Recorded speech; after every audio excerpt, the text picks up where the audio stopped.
Can you guess my favorite Pokemon? You got it, it's Pikachu. I'm kidding, obviously. I've always loved Pokemon.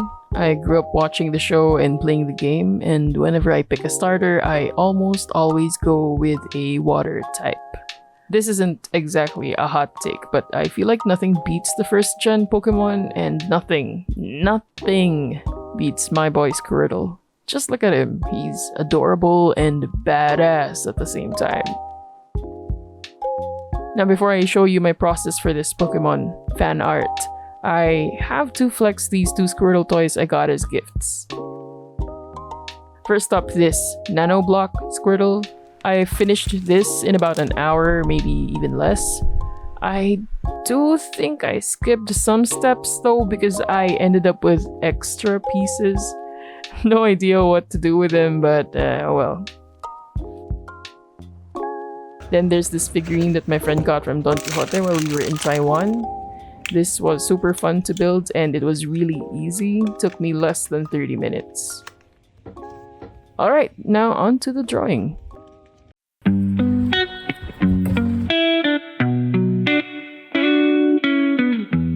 I wanted to challenge myself with this one. I usually struggle with placing characters in an environment, so I decided to set the scene inside a room. I'm also not great at drawing backgrounds, so I wanted to push myself to create something more detailed. On top of that, I experimented with a new technique where I carve light out of shadows. I'll show you how that worked out in a bit. Overall, I think the drawing turned out really cute, but I made so many mistakes. So many mistakes that I did not notice until the end. I started with the couch as an anchor point, using it to place the other furniture and characters. I sketched a window behind it, added a turntable, some plants, and then worked on positioning Squirtle and myself. Once I was kind of happy with the rough layout, I refined the shapes, moved things around, and added more details like curtains, a lampshade, and even more plants.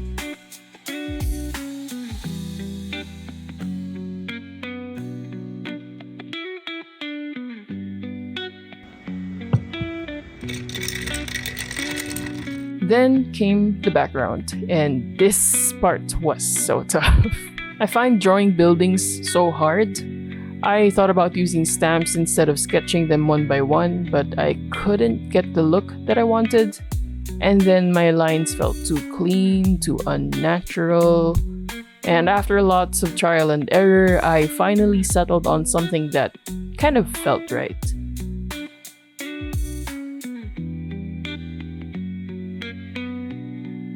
I played with textures, shading, and even added a soft glow behind the buildings to separate the layers.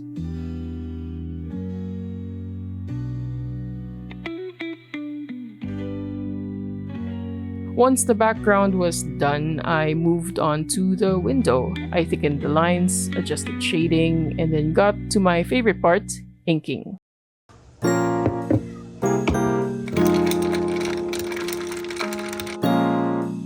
I dropped the opacity of my sketch and inked over it, trying my best to capture myself kind of accurately.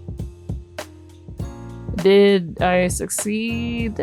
Questionable. This is an actual outfit I love wearing though, so there's that. Fun fact, drawing proper proportions without reference is so hard. I didn't use one for this, and yeah, my proportions are definitely off. You might not have noticed at first, but now that I pointed it out, you probably cannot unsee it. Oops, sorry. So if you're gonna be drawing people, draw from reference photos. Then I drew Squirtle as cute as I could, and we're both drinking iced coffee, which is my favorite drink.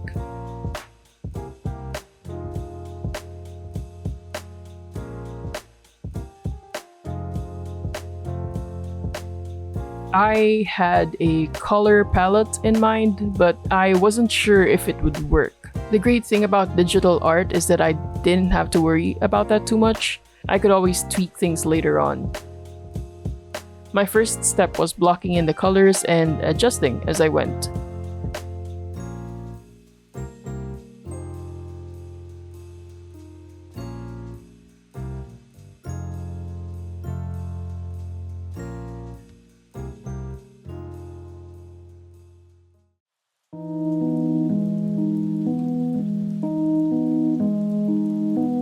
To add depth, I added a dark blue mask and layered warm glows on the sides.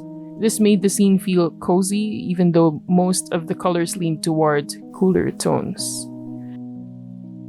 Next came in the technique that I wanted to try, so carving out light out of shadows, basically grabbing an eraser tool and then erasing certain parts that I wanted to be highlighted. This helped define depth and textures. I also added more shadows using a multiply layer.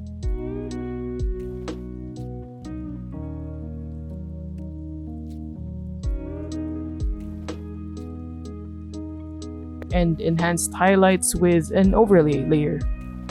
At this point, the shadows and highlights felt too geometric, so I softened some edges with the smudge tool while keeping certain hard lines intact.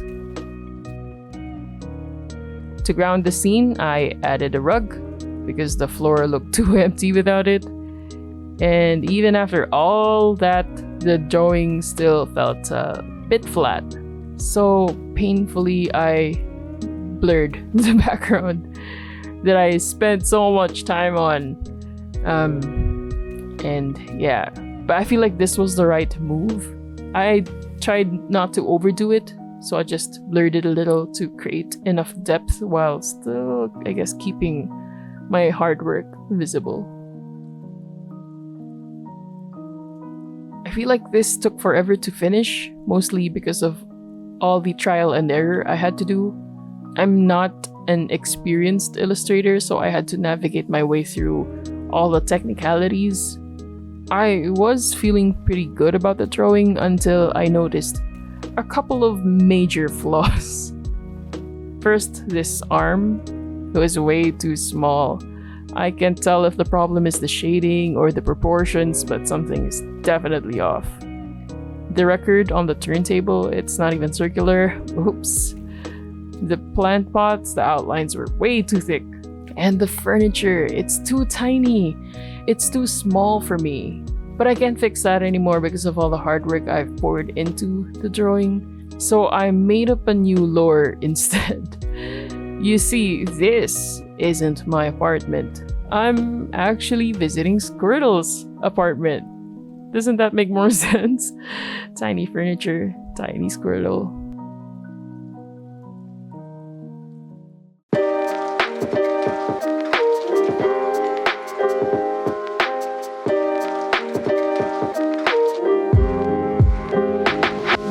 Mistakes aside, I am just glad I finished this piece. It was a super fulfilling learning experience and I had a lot of fun with it. And I can't wait to keep trying new things and just being able to streamline my process until I get a clearer sense of style for myself. I hope you guys liked this. If you're still here, I hope you can consider subscribing. Just click the subscribe button for more art and photography content. And see you guys in the next one. Until then, stay safe, stay hydrated. Goodbye.